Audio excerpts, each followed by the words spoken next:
I am 58 years old. For 40 of those years, I worked at the same factory. I made parts for cars. It was honest work. It was hard work. It paid the bills and let me build a life for my family. My wife, Clara, and I raised a son, Leo. We gave him everything we could. I saved my money. Every week, a little bit went into my retirement account. It was not a huge amount, but it was mine. It was our future. It was the promise I made to myself and to Clara that one day we would rest. We would not have to worry anymore. That money was the physical form of 40 years of sweat and sore muscles.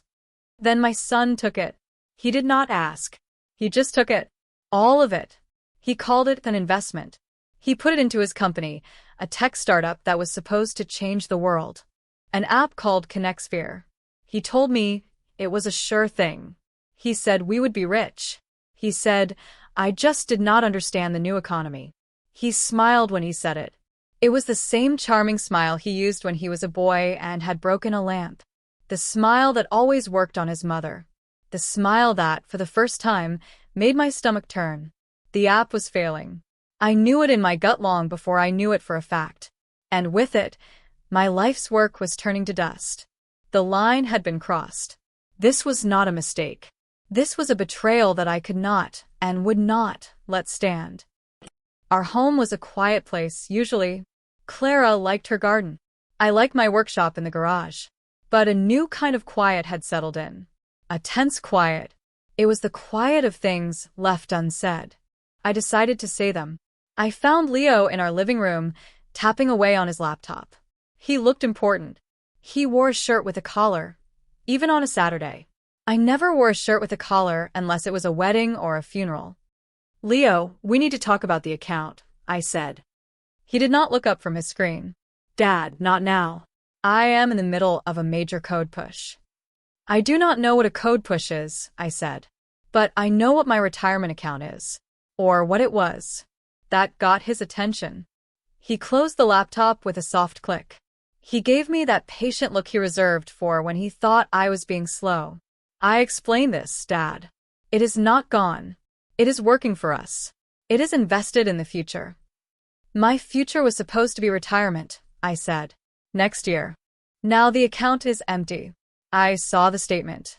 Statements are old news, he said, waving a hand dismissively. That is just a snapshot in time. You have to see the bigger picture. We're going to be worth millions. This is how venture capital works. You get in early. This was not venture capital, Leo, I said. My voice was low. This was my pension. This was 40 years of my life. Clara came in from the kitchen, wiping her hands on her apron. She heard the tone in my voice. She always knew. What is going on, you two? She asked. Dad is worrying about the money again, Leo said, turning his smile on her. I was just telling him that everything is on track for a huge success. Frank, we talked about this, Clara said, her voice soft and pleading. Leo is a smart boy. He knows what he is doing. He is building something for all of us. He is building it with my money, I said, looking at her. I needed her to see. I needed her to be on my side. Our money. And he did not ask. He just told us after the fact. I did not want to worry you with the details, Leo said smoothly. You have worked hard enough. It was my turn to take the burden. The word choice felt like a slap. Burden. My life's savings were a burden to him. My need for security was an obstacle to his dreams. The anger inside me, which had been a low simmer, started to bubble. I knew this was not the time or place. With Clara there, he would always have a defender. He would twist my concern into foolishness. He would make me the bad guy, the old man who did not believe in his own son. I want to see the business plan, I said. It was a simple request. A fair one. Leo laughed. It was not a kind laugh. A business plan? Dad, this is a startup. We do not have a business plan. We have a pitch deck. It is a whole different language. You would not understand it. He thinks I am stupid. The thought was as clear as a bell in my head. I decided right then I would not let this go. Try me, I said. Frank, please, Clara said, touching my arm. Do not do this. You have to trust your son. I looked at my wife. I looked at the son she adored. I saw two people who had decided my role was to provide the fuel and then stand quietly on the sidelines. I felt a profound sense of being alone, right in my own living room. I turned and walked out. I did not say another word. The fight was not over. It had just begun. And I knew, with a certainty that chilled me to the bone, that I was going to have to fight it by myself. The first step was to understand what was really going on. I needed more than a bank statement. I needed proof. The next day, I tried to log into the online portal for my retirement account. I had not checked it in months before the disastrous statement arrived. I trusted that the money was there, growing slowly, safely. I typed in my username and password, the same one I had used for years. Access denied. Invalid password. I tried again. Same result. A cold knot formed in my stomach. I clicked the forgot password link. It asked for a security question. What was the name of your first pet? My first pet was a dog named Buddy. I typed it in. The system told me the answer was incorrect. He had changed everything. He had locked me out of my own account. My hands were shaking. This was not an investment. This was a takeover.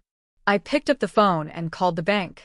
I spent 20 minutes navigating automated menus, pressing 1 for this, 2 for that. Finally, a human voice came on the line. A polite young woman named Clara. I explained the situation. I told her I was locked out of my account. I gave her my name, my account number, my social security number. I answered every question she had to verify my identity. Okay, Mr. Miller, she said. I can see the account here. It looks like the password and security questions were updated 3 months ago. I did not update them, I said, my voice tight. I see, she said. There was a pause. I could hear her typing. Well, there is not much of a balance to worry about, sir. The funds were all transferred out. Yes, I know, I said. I need to know how that was authorized. One moment, she said. More typing. The silence on the line was deafening. According to our records, the transfer was authorized via a signed power of attorney document that was filed with U.S. It gives your son, Leo Miller, full control over the account. The words did not register at first. Power of attorney. I had never signed such a thing. I would never sign such a thing. My mind flashed back to a pile of papers Leo had asked me to sign a few months ago. He had said they were routine incorporation documents for his company, just to list me as a silent partner for tax purposes. He had flipped through them quickly, pointing to signature lines. I had been watching a baseball game. I had trusted him. I had signed without reading. I never signed a power of attorney, I said, my voice hoarse. We have a scanned copy on file, sir, Sarah said, her tone becoming cautious. It appears to have your signature. Can you send it to me? I asked. Yes, I can email it to the address on file, she said. What is the address on file? I asked. She read it out. It was not my email address. It was an address with Leo's name in it. He had changed my contact information too. He had built a wall around my money, so I could not see what he was doing. I gave her my real email address. She promised to send the document over. I hung up the phone. The room felt like it was tilting. This was not a misunderstanding. This was not an overeager son making a risky bet. This was theft. It was a calculated, deliberate act of deception. He had used my trust, my love, my inattention against me. The email arrived a few minutes later. I opened the attachment. It was a standard power of attorney form. And there, at the bottom, was my name, Frank Miller. But it was not my signature. It was close. It had the same letters, the same general shape. But it was wrong. The loop on my F was too tight. The M was too sharp. It was a forgery. A clumsy one if you knew what to look for, but good enough to fool a bank clerk who was not looking closely. I printed the document. I sat there, staring at the fake signature. This piece of paper was the weapon he had used to steal my life's work. My anger was now a cold, hard thing. It was no longer hot and directionless. It had a target. My son. And my wife, who had enabled him, who had told me to trust him. I walked into the kitchen, the paper in my hand. Clara was arranging flowers in a vase. She was humming. "Clara, we need to talk," I said. My voice was flat. It scared her more than if I had been shouting. She turned, a worried look on her face. "Frank, what is it? You look pale." I held out the paper. "The bank sent me this. It is a power of attorney document. It gives Leo full control of my retirement account." She took it and looked at it. She did not understand what she was seeing. "Okay, what is it?" "I did not sign it," I said. She looked from the paper to my face. "What do you mean you did not sign it?" "That is not my signature," I said, pointing to the line. "It is a forgery. He forged my signature, Clara." She stared at the paper. Her face went white. She shook her head, a small, jerky motion. No. "No, there must be some mistake. You must have forgotten." "I did not forget signing away my entire life savings," I said. He lied. "He forged this document and stole our money." "Do not say that," she whispered. Her eyes filled with tears. "Do not say he stole it. He was trying to help us. He was building a future. He was building a fantasy on a foundation of lies," I said. "And this piece of paper proves it. This is a crime, Clara. A serious crime." "So, what are you going to do?" she asked, her voice trembling. "Are you going to call the police? Are you going to have your own son arrested?" The question hung in the air between us. The "our son" part of it was a knife, she twisted. She was making me choose. My justice or her son. "I do not know what I am going to do," I said truthfully. "But I am not going to do nothing." "Frank, you will ruin him," she sobbed. "His business, his reputation, his whole life. It was a mistake. He was just trying to move fast. Please, Frank. For me. Do not do this." She was begging me to be a victim, to accept the theft and the betrayal and smooth it over for the sake of peace, for the sake of the image of our happy family. I looked at my wife, crying for the son who had robbed us, and I felt the last bit of warmth leave me. She was not on my side. She was his accomplice, whether she knew it or not. I was truly on my own. I did not go to the police. Not yet. Clara's pleas had planted a seed of doubt, not about Leo's guilt, but about the path to justice. Sending him to jail felt like a hollow victory. It would destroy Clara, and it would not bring my money back. The money was likely gone, burned up in the furnace of his failing startup. I needed a different kind of justice. I needed to understand everything before I made my move. The first person I called was my brother, David. He was 2 years younger than me, an accountant for a small firm in the next town over. He was practical, level-headed, and had always been suspicious of Leo's grand ambitions. We met at a coffee shop, a neutral place where I would not have to worry about Clara overhearing. I laid the forged power of attorney on the table between us. I told him everything. The empty account, the locked password, the phone call with the bank. He listened patiently, his expression growing darker with every word. When I was finished, he picked up the paper and studied the signature. "He did what?" David said, his voice a low growl. "Frank, this is not just a family dispute. This is a felony. Several of them. Forgery, wire fraud, grand larceny." "I know," I said. "Clara is begging me not to go to the police. She says it will ruin him." "He is already ruined," David said, putting the paper down. "People like this, they do not stop. He will just move on to the next person he can fool. Right now, that person is his mother. She is in denial, Frank. She cannot accept that her golden boy is a common thief." "So what do I do, David?" I asked. I felt tired. The weight of it all was pressing down on me. "You need leverage," he said. "You need undeniable proof, not just for the police, but for Clara. You need to show her exactly what Leo did with the money. You need to strip away every last one of his excuses." He was right. I needed to build a case. David offered to help. His accounting skills were exactly what I needed. We started that afternoon. He showed me how to look up public records for Leo's company, Connect Sphere Incorporated. It did not take long to find the first cracks. There were liens filed against the company from vendors who had not been paid. A web design firm. An office supply company. Small amounts, but they added up. It was a clear sign of a business running on fumes. Over the next week, I fell into a routine. I would pretend to be working in my garage, but instead, I would be on an old laptop, digging. David would send me links and search terms. I felt like a detective in my own life's crime story. I started paying closer attention to Leo. I listened to his phone calls. Not by eavesdropping at the door, but just by being in the house. He was always on the phone, his voice a mix of charm and desperation. One evening, he was in the living room talking to what sounded like an investor. "Absolutely," Leo said, his voice booming with false confidence. "Our user growth is exponential. We are projecting a tenfold increase in engagement by the next quarter." An hour later, I heard him in his room, his voice a low, panicked whisper. "I know the payment is late," he was saying to someone else. "Just give me 2 more weeks. I have a huge capital injection coming in. I swear." The two stories did not match. He was telling one person he was a king and another that he was a beggar.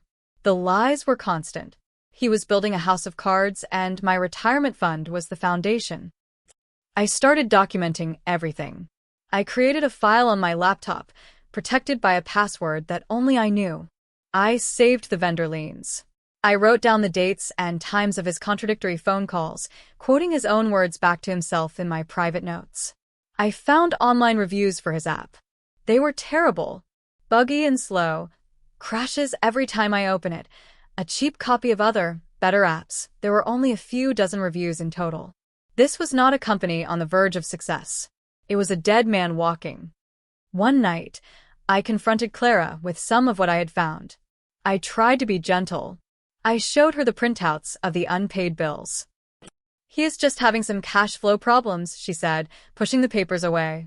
"All new businesses have these. You have to spend money to make money."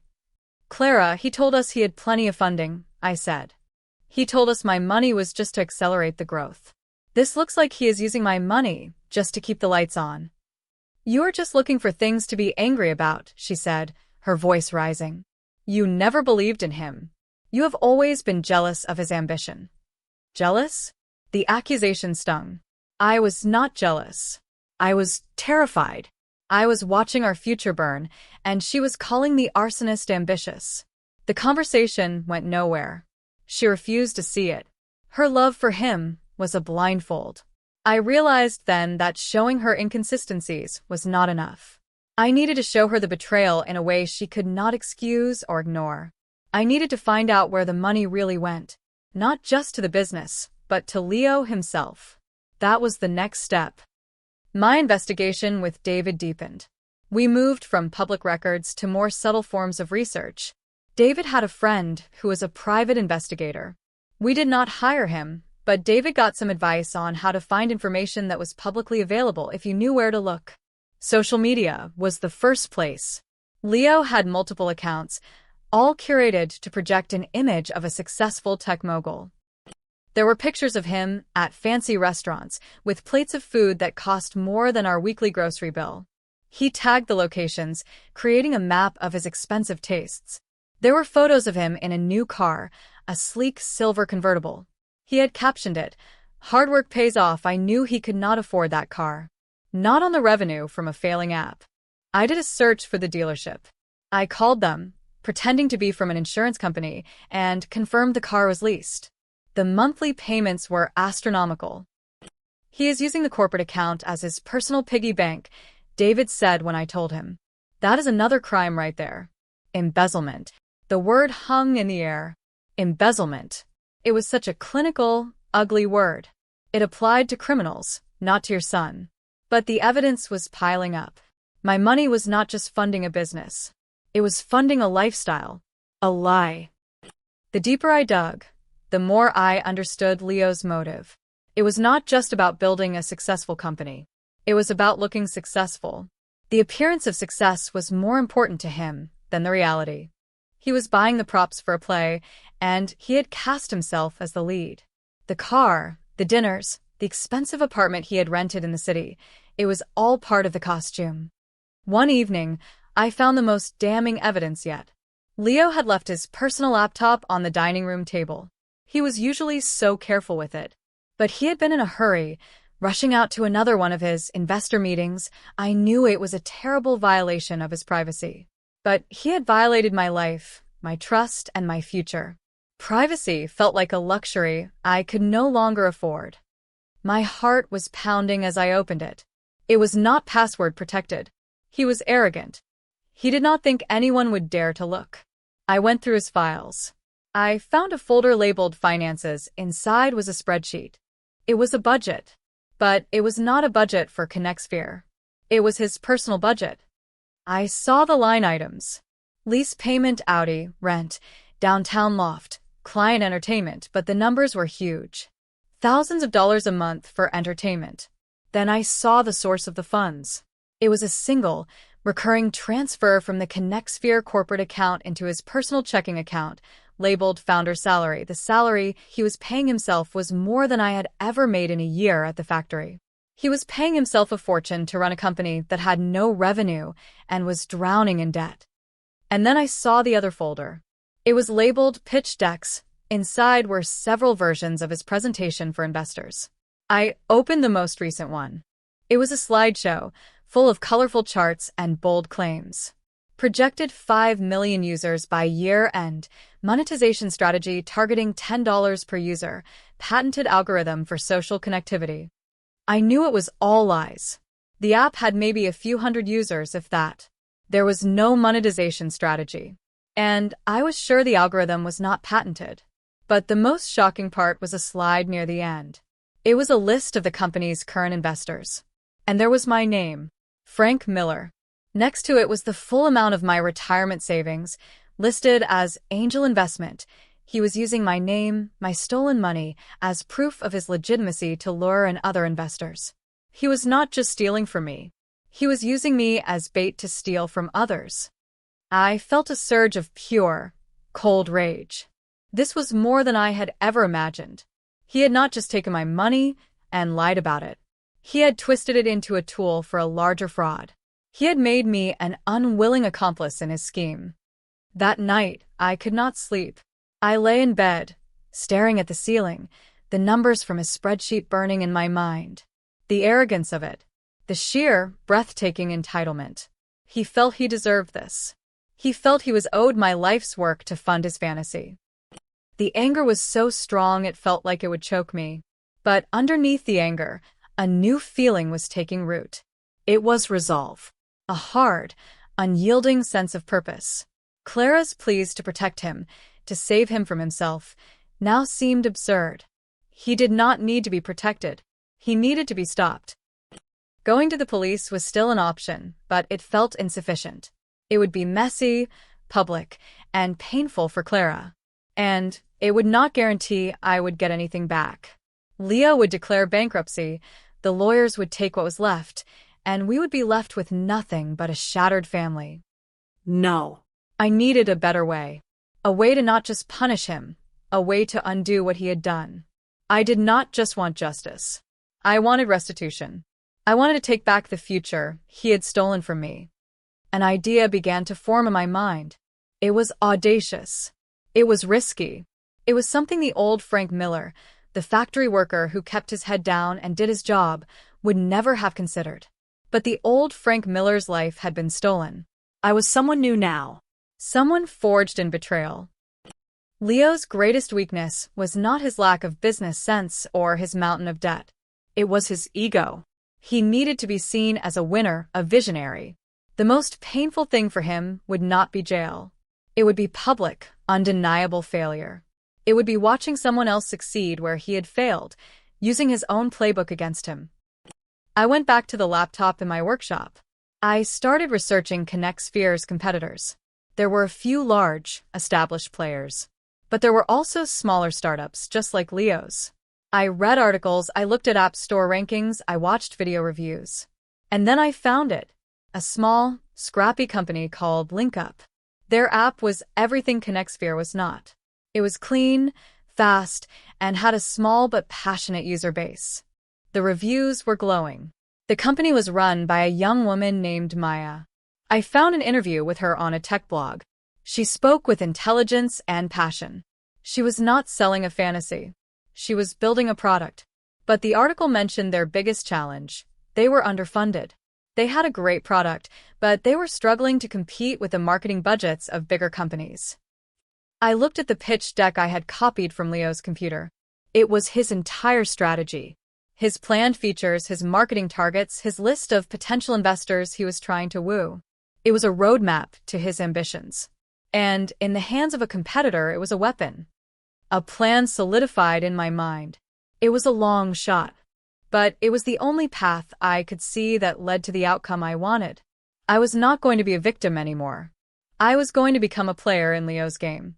And I was going to beat him. My first move was to create a fake profile on LinkUp. I needed to see the app for myself. It took me 5 minutes to sign up. The interface was simple and intuitive. I understood it immediately. I spent an hour exploring its features. It worked perfectly. There were no crashes, no bugs. It was solid. The next morning, I sent an email.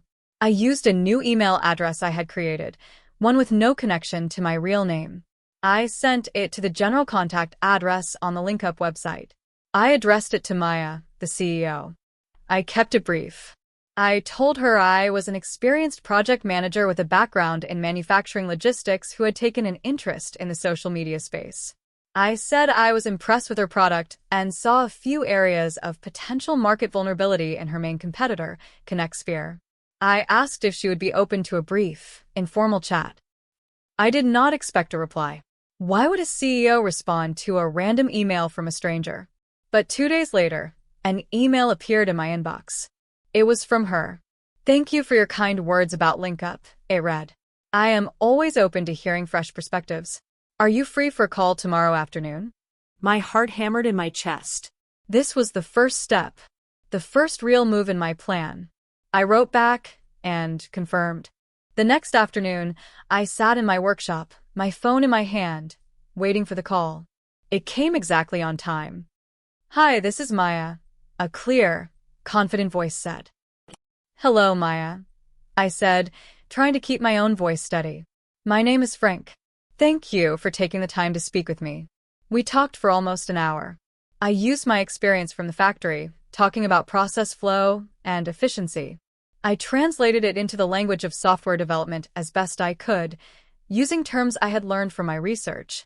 I talked about ConnectSphere's weaknesses, pointing out the buggy interface and the poor user reviews. I did not tell her who I was or how I knew so much. I presented myself as a meticulous observer. "You have really done your homework," she said, sounding impressed. "Everything you are saying about them, we have seen from our end as well. They are a classic example of a company that raised too much money too soon, with no solid product to back it up. They are all marketing and no substance." "That is what I thought," I said. "Their burn rate must be incredible." "Exactly," she said. "We are the opposite. We have a great product, but we are running on a shoestring budget. It is a constant battle to get noticed." This was my opening. "You need a capital injection," I said. "But more than that, you need a strategic advantage." "And what would you say that is?" she asked. "You need to know their next move before they make it," I said. "You need their playbook." There was a silence on the other end of the line. I had said too much. I had been too direct. I thought I had blown it. "That is an interesting thought, Frank," she said finally, her voice cautious. "It was really great talking to you. I have another call I have to jump on, but thank you again for your insights." She hung up. I sank back in my chair. It was over. I had scared her off. I had been a fool to think this could work. I spent the rest of the day in a fog of disappointment. I had put all my hopes into this one crazy idea, and it had failed before it even began.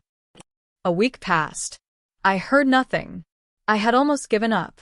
I was back to considering my original options. The police. A lawyer. A messy, ugly family war. Then, on a Friday evening, I got another email. It was from Maya. "Frank," it read. "I have been thinking about our conversation. What you said about a playbook was intriguing. I am going to be in your area next week for a meeting. I was wondering if you would be free to meet for a coffee. I would like to continue our discussion." The hope that I had extinguished flared back to life, brighter than before. This was my second chance. I could not waste it. I wrote back immediately. Yes. I would like that very much. We met at a small, independent coffee shop halfway between our towns. I got there early. I watched her walk in. She was young, probably not much older than Leo, with a sharp, intelligent look in her eyes. She carried herself with a sense of purpose. She spotted me and came over to my table. "Frank," she asked. "Maya," I said, standing up to shake her hand. "It is good to meet you in person." We got our coffees and sat down. She got straight to the point. "So," she said. "The playbook. When you said that, it got me thinking. You seem to know a lot about ConnectSphere's internal operations. More than you could learn from the outside." I had to make a decision. I could continue the charade, pretending to be a clever outsider. Or I could tell her the truth. The risk was enormous. She could think I was crazy.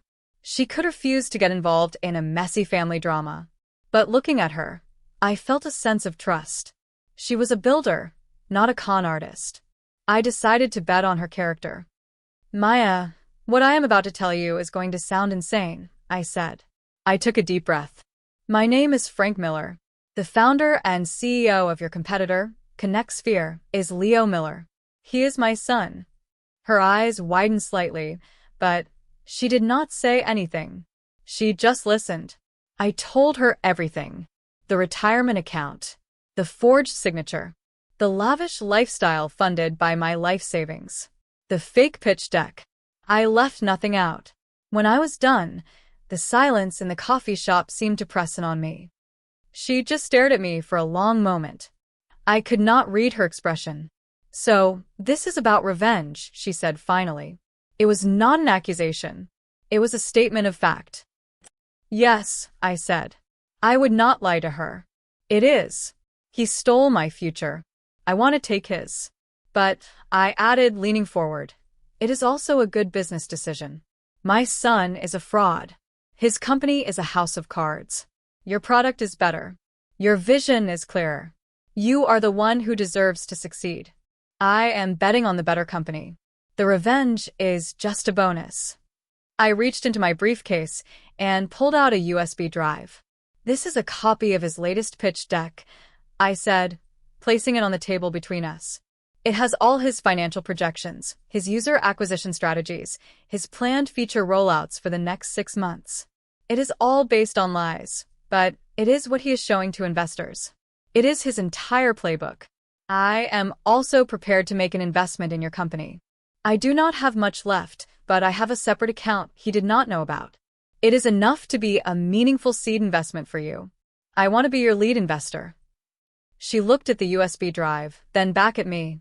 I could see the gears turning in her head. She was weighing the opportunity against the risk, the ethics against the potential reward. "I do not play dirty, Frank," she said. "I do not steal trade secrets." "This is not a trade secret," I countered. "This is evidence of fraud. You would not be stealing anything. You would be using his own lies against him. You would be beating him in the marketplace by being faster, smarter, and better. This just lets you anticipate his moves. You can launch a better version of his next big feature before he even starts coding it.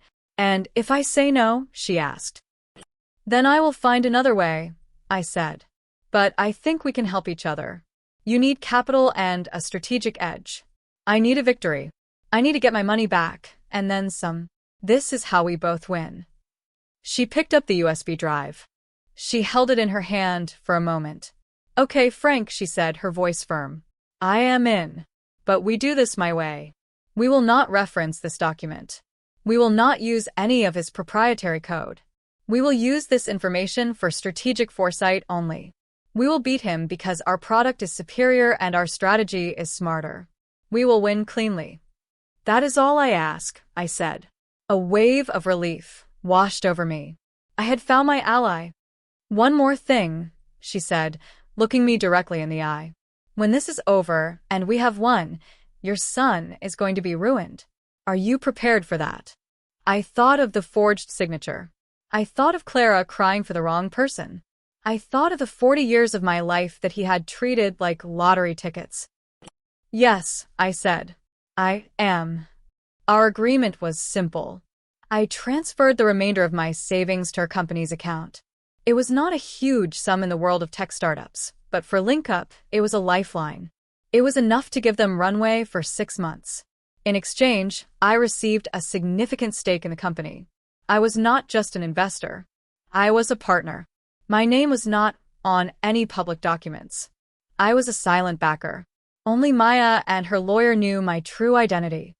My investment came with 2 conditions. The first was that she use a portion of the funds to hire a specific software developer. A man named Ben, who I had learned from Leo's emails, was the most talented programmer at ConnectSphere. He was also the most frustrated. He had not been paid his full salary in 2 months. I told Maya to make him an offer he could not refuse, a higher salary, a signing bonus, and a small amount of equity in LinkUp. Ben resigned from ConnectSphere the following Monday. Leo, I later heard through the grapevine of industry gossip that Maya was now privy to, was furious. He had seen Ben as his key employee, the one person who could actually make his buggy app work. He had no idea I was the one who had poached him. The second condition was that we use the knowledge from the pitch deck to systematically dismantle Leo's strategy. The deck was our guide to his delusions. His first planned feature was something he called ConnectLive, a video streaming component. It was his big play to increase user engagement. We knew about it months before he planned to announce it. Maya put Ben and her team to work immediately. They built a similar feature for LinkUp, but they made it better. It was faster, more stable, and had better privacy controls. They called it LinkUp now. They launched it a full month before Leo's planned release date. The reaction in the small tech community that followed these apps was immediate. LinkUp was praised for its innovation. ConnectSphere, when it eventually launched its own version, was dismissed as a slow, clumsy copycat. It was the first major blow. Leo became more erratic. He started spending more on marketing, trying to drown out the negative press. I saw the ads online. They were flashy and expensive. I knew he was burning through the last of my money even faster now. Meanwhile, LinkUp was growing. Slowly but steadily. The new feature brought in a wave of new users. Maya was a brilliant CEO. She was careful with the money I had invested. Every dollar was spent with purpose. She hired another programmer. She improved the app's infrastructure. She was building a real, sustainable business. I played my part in the shadows. I spoke with Maya every few days. I was her secret advisor. My life experience, my 40 years of seeing how systems work and how people behave, turned out to be surprisingly useful. I was not a tech genius, but I knew how to spot a weakness. I knew how to manage a project. And I knew my son. I knew his arrogance, his laziness, his tendency to choose the easy, flashy solution over the solid, difficult one. He will promise a huge update to his investors to buy more time, I told Maya one week. But he will not have the technical team to deliver it. He will push his people to cut corners. The update will be a disaster. We used that insight. While Leo was scrambling to build a dozen new, half-baked features, Maya focused LinkUp on one thing: reliability. She had Ben and his team spend an entire month just fixing bugs and improving the app's speed. LinkUp became known as the most stable and dependable app in its category. Users who were fed up with ConnectSphere's constant crashes started migrating over. Clara knew something was wrong. She could see the stress on Leo. He was home more often, but he was distant and angry. He would get into shouting matches on the phone. He stopped talking about being a millionaire. Now he just talked about surviving. His business is having a hard time, Clara said to me one night. Her voice was full of worry. This new app, LinkUp, they are being very aggressive. It is not fair. Business is not about being fair, I said. It is about being better. You could help him, she said. You could give him advice. You know about managing things. I just looked at her. The irony was so thick I could have choked on it. No, I said. I do not think my advice is what he wants. I knew the final phase was approaching. Leo's pitch deck listed a final round of potential investors he was scheduled to meet with. This was his last chance. If he did not secure more funding, Connexphere would be insolvent within weeks. Maya had been methodically building a relationship with the same group of investors. She had not asked for money yet. She had just been sending them updates on LinkUp's progress, showing them our steady growth, our positive reviews, our successful feature launches. The time had come to set the stage for the final confrontation. I did not want this to end in a quiet bankruptcy filing. I wanted him to know who had beaten him. I wanted him to look me in the eye when his world came crashing down. I told Clara I wanted to have a special family dinner. Just the three of us. To clear the air and offer our support to Leo in this difficult time. She was so relieved. She thought I was finally softening, finally ready to forgive and forget. She made his favorite meal, a pot roast that she let simmer all day. Leo arrived late. He looked terrible. His expensive shirt was wrinkled. There were dark circles under his eyes. But the arrogance was still there, like a mask he refused to take off. "Sorry I am late," he said, not sounding sorry at all. "I was on a call with my board. We are about to close a massive new round of funding. Game-changing." He was lying. I knew for a fact, from a source Maya had, that his board was ready to fire him. He had no funding offers. He was bluffing to his own mother. We sat down at the table. The pot roast smelled wonderful. Clara smiled, trying to pretend we were a normal, happy family. I let the silence stretch out for a few moments. I wanted him to feel the tension. I wanted him to know this was not a social call. Then I began. "Leo," I said, my voice calm and even. "We need to talk about my retirement money." He let out a short, sharp laugh. It was a brittle sound. "This again? Dad, for the last time, it is an investment. You have to be patient. These things take time." "Frank, not now," Clara said, her hand reaching for mine across the table. "Let us just have a nice dinner. We can talk about business later." I pulled my hand away. "No," I said, my eyes locked on Leo. "We do this now. There is no more time. Your app is failing, Leo. You are out of money. The game is over." His face hardened. The mask of the successful CEO slipped, revealing the angry, scared boy underneath. "You do not know anything about my business," he spat. "You spent your life on an assembly line. You cannot possibly understand what I do. We are on the verge of a breakthrough that will change everything." "A breakthrough?" I said. I kept my voice level. I did not want to shout. My calmness was its own kind of weapon. "You mean the ConnectLive feature? Or the enhanced privacy dashboard you were planning for the fourth quarter?" I was quoting the exact names of the projects from his stolen pitch deck. I saw the flicker of confusion in his eyes, quickly replaced by alarm. He did not understand how I could know those names. He thought they were secrets, locked away in his grand vision. He sat bolt upright. His fork clattered onto his plate. "How? How did you know about that?" he stammered. This was the moment. The turning point I had been planning for months. I leaned forward slightly. "Because I have seen your pitch deck, Leo," I said. "The one you keep on your laptop. The one with the fake user numbers and the revenue projections you just made up. The one you have been showing to investors." His face went from pale to ghostly white. He looked like he had been punched in the stomach. He opened his mouth to speak, but no words came out. He was completely and utterly exposed. Clara looked back and forth between us, her face a mask of confusion. "What is he talking about, Leo?" she asked. "What pitch deck?" "The one he is showing to Sterling Ventures next week," I continued, not taking my eyes off my son. "He thinks they are his last hope. But I have some bad news for you, Leo. They have already seen your pitch deck." I paused, letting the words sink in. "And they have also seen a competing pitch deck." "What competing pitch deck?" Clara asked, her voice trembling. I finally turned to look at her, so she could see the truth in my eyes. Then I turned back to Leo. His entire body was rigid with shock. "The one from LinkUp," I said. The name of the company dropped into the silent room like a stone. "You know, the app that has been beating you at every turn for the last 3 months.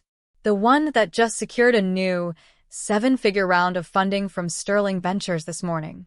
I let him process that. The loss of his last hope. The victory of his greatest rival. Then I delivered the final blow. I am their lead investor. The silence that followed was the most profound I have ever experienced. It was the sound of a life imploding.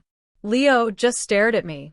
The arrogance, the anger, the denial, it all melted away. All that was left was the raw, gaping wound of his failure. He looked small. He looked like a child who had been caught. Clara made a small, choking sound. "Frank, you did not." Her whisper was full of disbelief and horror. "I did," I said, my voice as hard as steel. "He stole my future, so I bought his. He took my life's work, so I took his dream. He used my money to build a fantasy, so I used what was left of it to build something real." Leo finally found his voice. It was not a shout. It was a raw, ragged cry of despair. "Why?" he asked. "Why would you do that to me? I am your son." "You forged my signature," I said, my voice rising for the first time. "You stole from me. You lied to your mother every single day for a year. You stood in this house and told us you were a success while you were setting our future on fire. This is not a family squabble, Leo. This is a consequence. This is what happens when you treat people like they are obstacles. This is what happens when you think you are so much smarter than everyone else." He shot to his feet, his chair scraping loudly against the floor. He pointed a shaking finger at me. You monster," he choked out. "You ruined me." "No," I said, standing up to face him. "You ruined yourself. I just made sure you did not take anyone else down with you." He let out a strangled sob and turned and fled. He ran out of the house, slamming the door behind him. The sound echoed through the quiet home. Clara was weeping openly now, her face in her hands. But for the first time, she was not crying for him. She was crying for all of it. For the lies, for the betrayal, for the happy family that we had pretended to be. She looked up at me, her eyes red and full of a terrible, newfound understanding. She was finally seeing the son we had, not the one she had imagined. And she was seeing the man he had forced me to become. The pot roast sat on the table between us, untouched and growing cold. The collapse was swift and total. Just as Maya and I had predicted, Sterling Ventures publicly announced their major investment in LinkUp the next day.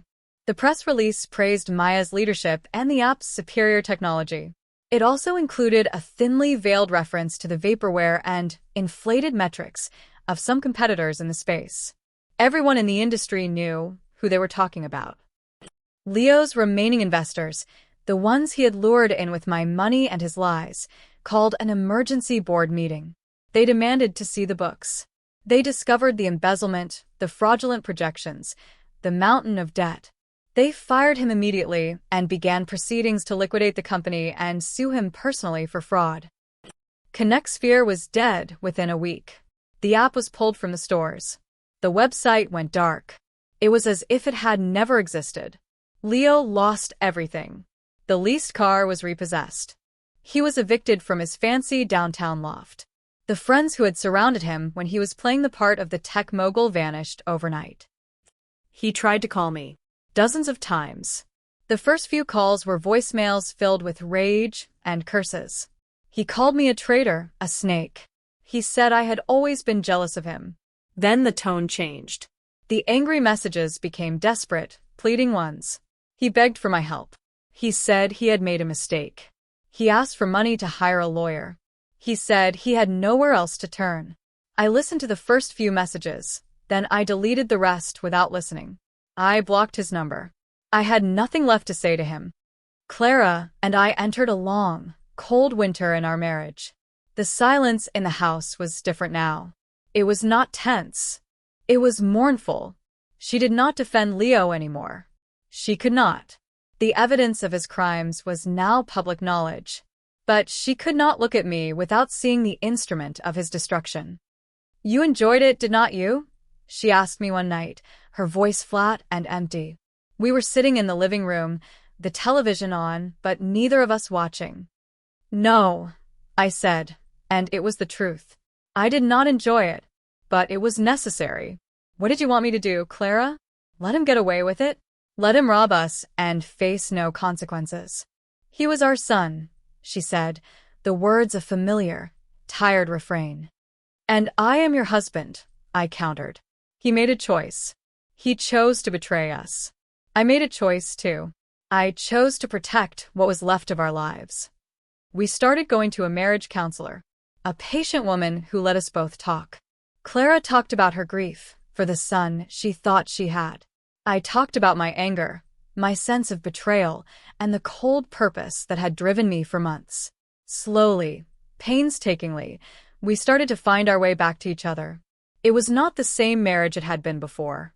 The innocent trust was gone, replaced by a more sober understanding of the world and the people in it, including our own child.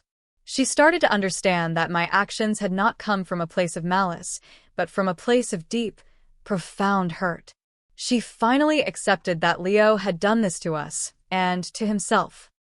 My brother, David, called me the day the news broke about Connexphere's bankruptcy. I saw the article online, he said. There was a note of awe in his voice.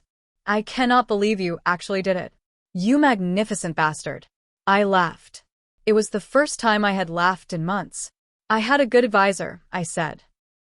You did what you had to do, Frank, he said, his voice turning serious. He never would have stopped. You know that, right? I know, I said. His validation was a balm on a wound I did not even realize was still so raw. He had been the one person who had seen the truth from the beginning. My new life was strange and unfamiliar. Link Up, flush with cash and led by Maya's brilliant strategy, exploded in popularity. It became the new hot app, praised for its design and reliability. My initial, desperate investment, the last remnants of my savings, grew at a staggering rate. Within a year, its value had multiplied 100 times over. I was wealthier than I had ever imagined in my wildest dreams. I had more money than my original retirement fund by a factor of 10. I made sure Clara was taken care of. I set up a trust for her, so she would never have to worry about money again. But the bulk of the fortune was mine, under my sole control. I had learned my lesson about trust the hard way. I bought a small house on a lake a few hours north.